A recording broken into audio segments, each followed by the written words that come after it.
नए साल पर कहाँ देख सकते हैं फायर क्रैकर्स? चलिए बताते हैं। नमस्कार, स्वागत है आपका हमारे चैनल यूएई खबर पर।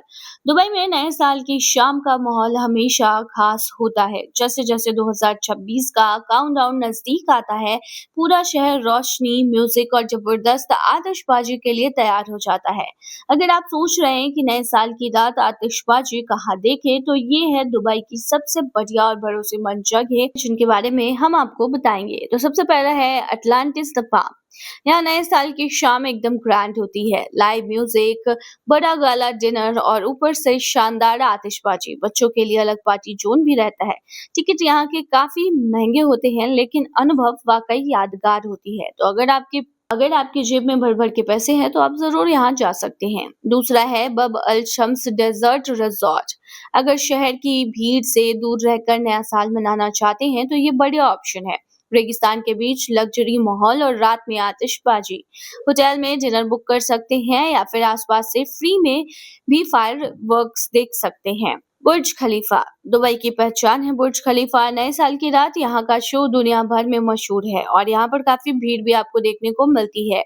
दुबई मॉल के आसपास या किसी रेस्टोरेंट से आपको यहाँ की व्यू मिल जाए तो समझ लो कि जैकपॉट ही लग जाए। तो आप इसे भी देख सकते हैं। चौथी जगह जो है वो है एमिरेट्स गोल्फ क्लब। खुले लॉन में गाला डिनर, लाइव परफॉर्मेंस और फिर आधी रात को आतिशबाजी यहाँ पर आपको देखने को मिलती है। थोड़ा फॉर्मल तरीका रहता है और स्टाइलिश सेलिब्रेशन होता है यहाँ पर। तो अगर आपको थोड़ा फॉर्मल और स्टाइलिश सेलिब्रेशन पसंद है तो आपके लिए ये जगह बिल्कुल परफेक्ट है, आप यहाँ जा सकते हैं। पांचवा है ग्लोबल विलेज। यहाँ हर साल नया साल खास तरीके से मनाया जाता है। अलग अलग देशों का माहौल और रात में रंगीन आतिशबाजी यहाँ पर देखने को मिलती है। फैमिली के साथ जाने के लिए ये एक बहुत ही बढ़िया ऑप्शन माना जाता है। छठी जगह जो है वो है बुर्ज अल अरब। इसके बारे में तो आप जानते ही होंगे, ये लग्जरी का दूसरा नाम है। अगर अंदर नहीं जा पा रहे हैं तो मदीनात जुमेरा या फिर पास के पब्लिक बीच से भी आप शानदार फायरवर्क्स इसके देख सकते हैं और वो भी फ्री में। तो यहाँ जाना तो बनता है। सातवां है जुमेरा गोल्फ स्टेट। खुले आसमान के नीचे डिनर, म्यूजिक और ठीक 12 बजे जोरदार आतिशबाजी आपको यहाँ पर देखने को मिलती है। कपल्स और फैमिली दोनों के लिए ही अच्छा माहौल यहाँ पर रहता है। आठवीं जो जगह है वो है जे बीच होटल पल्मीटो गार्डन में। यहाँ theme based new year party होती है। डिनर, लाइव बैंड और बीच के पास शानदार आतिशबाजी आपको देखने को मिलती है। थोड़ा अलग और क्लासिक फील चाहिए तो ये जगह आपके लिए परफेक्ट है। नौवीं जो जगह है वो है मदीनात जुमेरा। यहाँ से बुर्ज अल अरब की आतिशबाजी का व्यू कमाल का दिखता है। रेस्टोरेंट, वॉकवे और फोटो के लिए भी ये जगह बिल्कुल परफेक्ट मानी जाती है। जेबीआर बीच है 10वां। बता दें, अगर फ्री में और खुले माहौल में नया साल मनाना चाहते हैं तो जेबीआर बीच अच्छा ऑप्शन है। यहाँ भीड़ रहती है लेकिन फील जबरदस्त होती है। एक छोटी सी सलाह जो आपको माननी चाहिए कि नए साल की रात ट्रैफिक बहुत रहता है, इसीलिए जल्दी निकले, पब्लिक ट्रांसपोर्ट का ऑप्शन देखें और जहां टिकट जरूरी हो वहां पहले से बुकिंग कर ले तो आप फायदे में रहेंगे। दुबई में भीख मांगता दिखा भारतीय, बिगड़ गए हैं उसके मानसिक हालात। नमस्कार। दुबई हर किसी को रास नहीं आता और हम जो खबर आपको बताने वाले हैं उसे सुनकर आपको कुछ ऐसा ही लगेगा।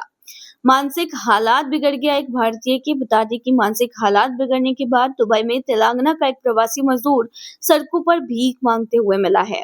तेलंगाना के कामारेड्डी जिले का रहने वाला मलोद श्रीराम रोजगार के लिए दुबई गया था। उसे world star facility management services company में क्लीनर की नौकरी मिली थी।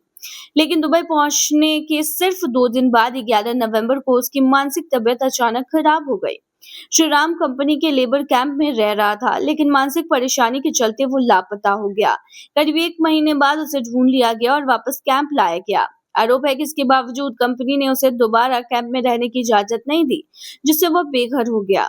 इसके बाद श्रीराम दुबई की सड़कों पर खाना पाने के लिए भीख मांगते हुए देखा गया। ना उसके पास रहने की जगह थी, ना इलाज और ना ही किसी तरीके की मदद। इसी बीच कंपनी ने उस पर फरार होने का केस भी दर्ज कर दिया और देश से निकालने की प्रक्रिया के लिए लगभग 1,10,000 का जुर्माना भी कंपनी मांग रही है। श्रीराम की पत्नी सुनीता ने हैदराबाद में सीएम प्रवासी प्रजावानी में मुख्यमंत्री रेवंत रेड्डी को अर्जी दी। इस कार्यक्रम का मकसद एनआरआई और प्रवासी मजदूरों की समस्याओं को सुलझाना है। उन्होंने तुरंत मानवीय मदद की गुहार लगाई है। यारजी येल्ला रेड्डी, विधायक एम मदन मोहन राव, जहीराबाद सांसद सुरेश शेट्टर और तेलंगाना एनआरआई सलाहकार समिति के उपाध्यक्ष मंथा भीम रेड्डी को भी भेजी गई है। मामले की गंभीरता को देखते हुए सीएम प्रजावाणी के प्रभारी और राज्य योजना आयोग के उपाध्यक्ष डॉक्टर जी चिन्ना रेड्डी ने तुरंत कार्रवाई करते हुए मुख्यमंत्री के सचिव वी शेषाद्री को पूरी जानकारी दी है। परिवार का शक है कि तारी न मिलने की वजह से श्री राम की मानसिक हालत पर बुरा असर पड़ा है और उसकी मानसिक हालत बिगड़ सकती है। उनका कहना है कि उसे तुरंत साइकियाट्रिक और मेडिकल जांच की जरूरत है। सुनीता ने तेलंगाना सरकार, विदेश मंत्रालय और भारतीय दूतावास अबू धाबी से अपील की है कि उनके पति को जल्द से जल्द भारत वापस लाया जाए, उनका इलाज कराया जाए और उनका पुनर्वास किया जाए।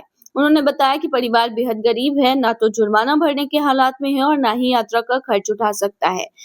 तो एक भारतीय जो कि तेलंगाना के रहने वाले थे, श्री राम, वो पहुंचे दुबई काम करने के लिए। क्लीनर की जॉब लगी थी। 2 दिन बाद ही उनकी मानसिक स्थिति जो थी वो बिगड़ गई, जिसके बाद कंपनी ने उन्हें वापस कैंप में रखने से मना कर दिया, जिसके कारण वो बेघर हो गए। उनके पास रहने की जगह नहीं है, उनके पास खाने के लिए कुछ नहीं है, यहाँ तक कि उनके पास इलाज के लिए भी पैसे नहीं है। वो दुबई की सड़कों पर दर-दर भटक रहे हैं, जिसके बाद उनकी पत्नी यहाँ तेलंगाना में सरकार से मदद मांगने की गुहार लगा रही है।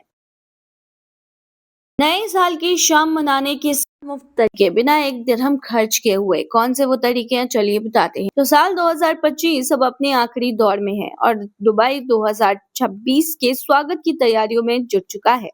शहर भर में न्यू ईयर ईव पर रूफटॉप पार्टियां, गाला डिनर और बड़े इवेंट्स होंगे। लेकिन जो लोग इस बार सादा और बजट फ्रेंडली जश्न मनाना चाहते हैं, उनके लिए भी दुबई में कई बेहतरीन फ्री ऑप्शंस मौजूद हैं। चलिए आपको बताते हैं दुबई में नए साल की शाम बताने के 7 ऐसे तरीके जिनके लिए आपको कोई टिकट या फीस नहीं देनी होगी।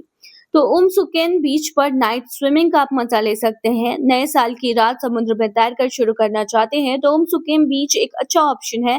यहाँ रात में तैरने की सुविधा मिलती है, साथ में बेहतर लाइटिंग और लाइफ गार्ड भी मौजूद रहती है यहाँ पर। यह सुविधा जुमेरा 1, 2, 3 के चुनिंदा हिस्सों में भी उपलब्ध है। बता दें इसकी टाइमिंग है सनसेट से लेकर के सनराइज तक और ये शुल्क यहाँ पर बिल्कुल फ्री है। बीच में मुफ्त आतिशबाजी का आप नजारा ले सकते हैं। न्यू ईयर की रात आधी रात को दुबई का आसमान रोशनी से भर जाता है। जुमेरा और सुकेम के आसपास के बीच से होटल्स की आतिशबाजी आराम से देखी जा सकती है। 31 दिसंबर की रात लोग रेत पर बैठकर बिना टिकट के इस नजारे का मजा ले सकते हैं। तीसरा है हटा की ओर ड्राइव। अगर शहर की भीड़ से दूर रहना चाहते हैं तो हटा की ड्राइव एक शांत ऑप्शन है। यहाँ कम भीड़ में पहाड़ों के बीच खुले आसमान के नीचे नए साल का स्वागत किया जा सकता है। एंट्री बिल्कुल फ्री है, सिर्फ ड्राइव का खर्च पड़ेगा। दुबई क्रीक हार्बर का व्यूइंग पॉइंट। दुबई क्रीक पर बना 70 मीटर लंबा वॉकवे यानी दुबई क्रीक हार्बर शहर को अलग एंगल से देखने का मौका देता है। यहाँ से डाउनटाउन स्काईलाइन, बुर्ज खलीफा और मोहम्मद बिन राशिद लाइब्रेरी साफ दिखाई देता है। तो बुर्ज खलीफा पर होगी फायर क्रैकर्स की बारिश, तो इस दौरान आप उसे देख सकते हैं। ये जगह 24 घंटे खुली रहती है और बिल्कुल फ्री है। 5वां है दुबई मरीना में वॉक। न्यू ईयर ईव पर दुबई मरीना में घूमना अपने आप में एक बेहतर एक्सपीरियंस होता है। 7 किलोमीटर लंबे मरीना वॉक पर रोशनी, यॉट्स और जश्न का माहौल देखने को मिलता है। पास का जेबीआर बीच भी फ्री है, हालांकि यहाँ भारी भीड़ हो सकती है। छठी जो चीज है वो है अल कुद्रा में तारों के नीचे जश्न। शांति और सुकून पसंद करने वालों के लिए अल कुद्रा लेक्स एक बेहतरीन जगह है। यहाँ लोग हल्की कैंपिंग करके तारों भरे आसमान के नीचे नए साल का स्वागत करते हैं। रात में ठंड ज्यादा होती है, इसीलिए गर्म कपड़े साथ रखने की सलाह दी जाती है। 7वां है बिना प्लान के बस माहौल का आनंद लेना। कई लोग न्यू ईयर की रात किसी बेंच पर बैठकर शहर की रोशनी, लोगों की खुशियां और जश्न का माहौल महसूस करना ही सबसे अच्छा मानते हैं। दुबई इसके लिए भी पूरी आजादी देता है। दुबई में नया साल मनाने के लिए जरूरी नहीं है कि आप महंगे इवेंट्स या पार्टियों में ही जाएं। सही जगह चुनकर बिना एक दिरहम खर्च किए हुए भी न्यू ईयर ईव यादगार मनाई जा सकती है। तो ये थी तमाम जानकारी। बने रहिए ऐसी तमाम खबरों के लिए यूएई खबर पर।